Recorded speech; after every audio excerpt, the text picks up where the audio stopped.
Yes, run fans, welcome back to Light It Up with me, Sam, and you join me in a very sunny park on a Saturday morning, and I'm not going to lie, I'm absolutely gutted. I'm not running today. I'm here to support Seb. He's going to get a video done for me. It's we're in Haywards Heath at Clare Parkrun, which I've never been to before, and it is absolutely idyllic. The weather is stunning. So injury update. It is Saturday the 29th of March. I can walk, it's much better than it was last week, but the rate it started getting better at, I was hoping that I was going to maybe be tempted to do a park run today and stuff like that, but not even close. Waking up, it's so stiff and sore. Yeah, it's just there's no way I'm going to be able to run on it. So unless something drastic happens over the next 4 or 5 days, I think pacing my friend Paul at Brighton is not going to happen, and I'm absolutely gutted about that, because making the video that I did earlier in the week, if you haven't and you're doing Brighton Marathon, check it out, made me so excited for it. And then all the people commenting doing their first marathons, or you know, the 5th or the 6th or whatever, and all sort of saying thank you and that they're buzzing for it, made me really want to do it. But it's not meant to be, and that's okay. We've got to be positive about that and just go, you know, it is what it is. We've got to control what we can, and I can't control how quickly my leg gets better. I can do, you know, do all I can, but it's not necessarily going to get better in a week's time. So then we look ahead to Manchester, 4 weeks, and I'm hopeful. But then my worry is that I'm going to do more damage. So it's that risk to reward ratio of, you know, am I going to make it worse? Am I going to, you know, reinstate the injury? But saying that, 4 weeks is a long time. A lot can happen in 4 weeks.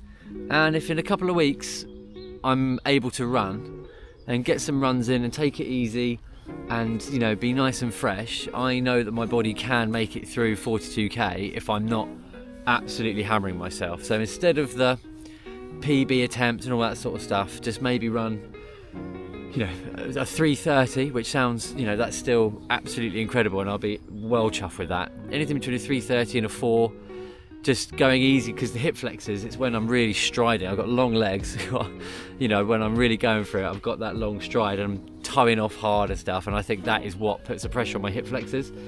So if I'm not doing that and I'm taking it easy, that's hopefully going to help them out a little bit. But if there's any risk that it's going to make it worse and I'm not then going to be able to do Snowdon and stuff like that, I'm not doing it, and I'll pull the plug, and that's totally fine. You just got to, you know, I've made peace with that, and there's plenty more races, and this is what, you know, the whole YouTube stuff can be like, you sort of panic, oh no, what if I can't do the race and all that sort of stuff, but it's fine, there's more races to come, and Snowdon is a priority. Getting to the start line of Snowdon is a bigger priority, because that's with, you know, so many cool dudes, and that's going to be really fun. We're not going for pace or anything like that, it's just going to be a really good experience, and I missed out on it last year because of my other leg, and I'm not doing it again this year. So if there's any risk that it's not going to happen for Manchester, then I'm not going to do it, and we're going to focus on Snowdon. That's definitely enough recovery time. I'm still really sure it's a hip flexor, because it's very sore to touch, and I never had that. When I had my stress fracture, I couldn't press on anything that would make it hurt. It was just the impact, and it's the towing off when I walk. It's the push, the moment of pushing causes the anger in my leg, and the fact it's sore and then it warms up. Like 9 o'clock PM, I'm like, yeah, tomorrow I'm going to run. And then every time I wake up and it's, no, you are not going to run. I was actually cooking myself on that bench. It's so beautiful today. I can't get over it. Sorry for saying it loads, but I'm absolutely buzzing for it. I so wish I could run. It would be the best thing, but I can't. So we've got to make peace with that. Right, so what I wanted to talk to you guys about was MARANOIA. I mean, I literally hate that word. Seb says it all the time. It winds me right up. But it is a real thing, and I've got it right now in the real form of that I've actually hurt myself. Whereas other MARANOIA is all about the paranoia that you're some way injured or something's gone wrong, and the taper, your body's getting used to all that effort and all that training you put in, and you're going to have aches and pains and sores. You just have to ignore it. On race day, you will be fine. I guarantee it, you'll be absolutely fine. You haven't done anything, it's all just in your head. So take it easy. You're going to feel so sluggish. The runs you do in your taper are some of the worst runs you can possibly do. So again, ignore the pace and just look after yourself, because on race day, I've been there, you stand on that start line and you get going and you're like, oh my goodness, I'm loving life. I'm going to PB today. It's going to be the one. So you're going to do it. I promise. Hopefully you've probably watched some other videos and read some articles about how best to prepare. But my advice is always pin your number. Sorry, there's a man running behind me there. That's a bit scary. Always pin your number the day before, even the week before. Get it on there, nice and ready. If it's going to be windy, I do 3 pins across the top and 2 at the bottom. That's from my cycling days, wanting to be as aero as possible. But the last thing you want is a flappy number. The other recommendation is go for a run with the number on. Now, you don't have to run with it out. You can just wear a jacket over the top or a t-shirt over the top if you're embarrassed about running with a number on. But it is different. You do feel it. The numbers are big in a marathon. And so you've got to get used to that. And you've got to double check it's not chafing anywhere or catching anywhere, or it hasn't caught on the vest or the t-shirt, so it ruffles up and stuff like that. So get that done nice and early, so you know. You've got to do a full race check. That's with gels in your pockets. That's with everything you're going to have on race day. You need to do a run, a short run, with everything, so you're used to it, because it might be like all the gels in your shorts make your shorts fall down, and you haven't thought about that. And you need to make sure they're done up nice and tight. The last thing you want to be doing is on race day making adjustments or working out how best to do things. So get all that stuff nice and ready, nice and early. Right, my other recommendation, and this is specifically for Brighton next week, but if there's other races where this applies, then listen, it's going to be sunny. I've checked the weather forecast. It's always sunny in Brighton. And it's going to be warm. In the direct sunshine, away from the wind, it is actually hot. And you might not run in the heat for a long, long time. You've been training all through winter, all through autumn, and you need to be ready for it. You need to prepare for it. So, you need to drink more than you think. Have a think about salt tablets, because that helps me with my cramp. It's, you know, all the studies are like, it's unknown and stuff like that, but even if that's a placebo to help your brain think it's not going to cramp, sometimes that's the key. There's like a thing, isn't there, where if you're having cramp and you have hot sauce, it like distracts your brain and tricks your brain to stopping the cramp. So if you've got salt tablets, you use those, then take those for sure. Make sure you're drinking lots of electrolytes. You're at the water stations. Towards the end, drop, you know, water over your head, stuff like that. Keep your body temperature cool, because that's what caught me out last time. I was going perfectly fine, 35k in, 37k in, then the heat just got to me. You could see my heart rate just shoot up. It was just too much, and that happened to loads of people that day. Comment below if you ran Brighton Marathon 2024 and got caught out by the heat, because there's plenty of us. So just be aware of that, prepare for that. Lots of electrolytes day before, and just prepare for that temperature. Next up is don't worry about sleep. You read all this stuff about getting good night's sleep and all that. You're gonna be buzzing. It's like Christmas Eve as a 6-year-old. There's no way you're gonna be able to sleep. You're gonna be going through all the different things.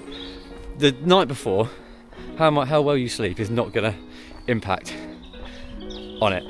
And by stressing about it, all you're going to do is make it worse. So don't worry about it. During the week, if you can get some good night's sleep before that, great. That's going to help. That's where the difference is going to be made. But the night before, nah, don't worry about it. You know, obviously going on a 13-hour bender with tequila and shots, probably not the best idea. It could help though. I ran a PB once after drinking a load of tequila the night before. So good carbs. But mate, I probably don't recommend that. Next up is make sure you've studied the course, but not too obsessively. Now that's why I made my video. It was just the highlights of what to expect. Shout out everyone that let me know that Franklin Road's not in there. So that's an absolute touch if you're doing Brighton Marathon, because that is an absolute beast of a hill. It's not really, but it's still a pain, and it's better to have the flat section that you're going to have.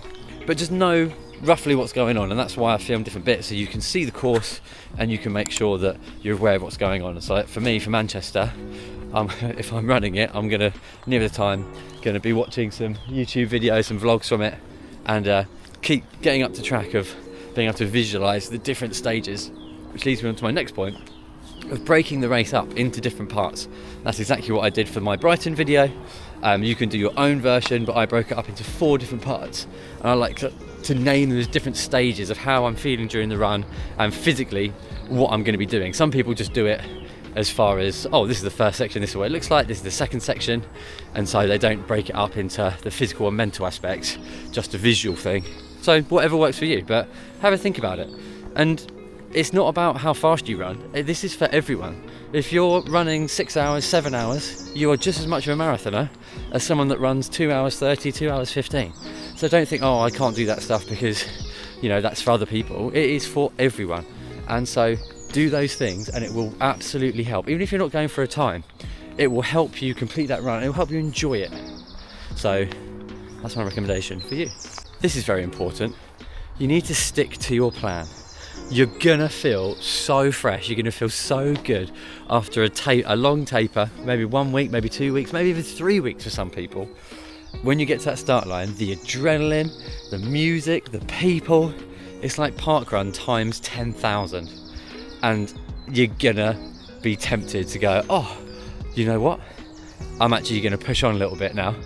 No, have the time you're gonna run in your mind, write it on your arm. Stick to that because you're going to need it. The reason you've trained for that pace is because you're running a long way. You're not just running 5, 10k, even a half marathon where you can make a mistake and make up for it later or just survive it till the end. If you get your pacing wrong, that second half, that last quarter of the marathon is going to be absolutely awful. I can't remember what the exact stat is, but it's something like for every second you go too fast at the start is like 15 seconds slower you go at the end, or an even bigger number. I don't really know, but it's that's the thing. You will cost yourself way more time than you'll make up by going too fast at the start. And so that's like with Brighton in my video where I talk about, you know, the starting hill. Just take it easy, settle into that pace, you know, just get ready for the long journey. Don't fly off, but you're going to feel good, and that's great. If you can get to halfway still feeling great and like you're really, you know, wanting to push, you're in such a good position to really enjoy and push on in the second half. And the final thing, and the most important, I wanted to leave it to last so you actually remember it, and this is the thing you're going to take away from this video if there's anything, is to enjoy it, because it is the greatest experience you can have whilst running. It is amazing. It is genuinely life-changing to how it makes you feel about yourself and the world and all these sorts of things. And you know, I guarantee even the hardest of souls will well up at different times, and it's not just at the finish, it's at the start sometimes, it's, you know, at different points where you see your family, all those sorts of things. So enjoy that, embrace it, don't try and hold it in, let it happen. Talk to other runners as you're running. What a shared experience to have. I'm so jealous of everyone who's lining up, and no matter what you've done in your training, no matter what goal you're going for, just get on that start line and just go for it. Not too fast, remember, but just enjoy that experience, because not many people in the world get to do that. What an absolute privilege it is to do, you know, to run that distance and do those things and be able to train and be supported by your family and friends and all that. It is an absolute privilege in the history of the world and where we are and stuff like that. So, you know, don't take that for granted. Soak it in, and it will make the whole thing even better for you. And you will absolutely smash it. You'll be worried, you'll be nervous. That's all completely normal, because it's important, and that's good. Just take your time, soak it in, use the people around you for motivation and comfort. And if you are going for a time, you know, if you've done the training and you've got your pacing right and your hydration, absolutely brilliant. If you don't quite make it, you don't quite make it. There's more marathons in the sea. So just go for it and enjoy it. Let me know how you get on. Alright, that's the end of this video. Peace.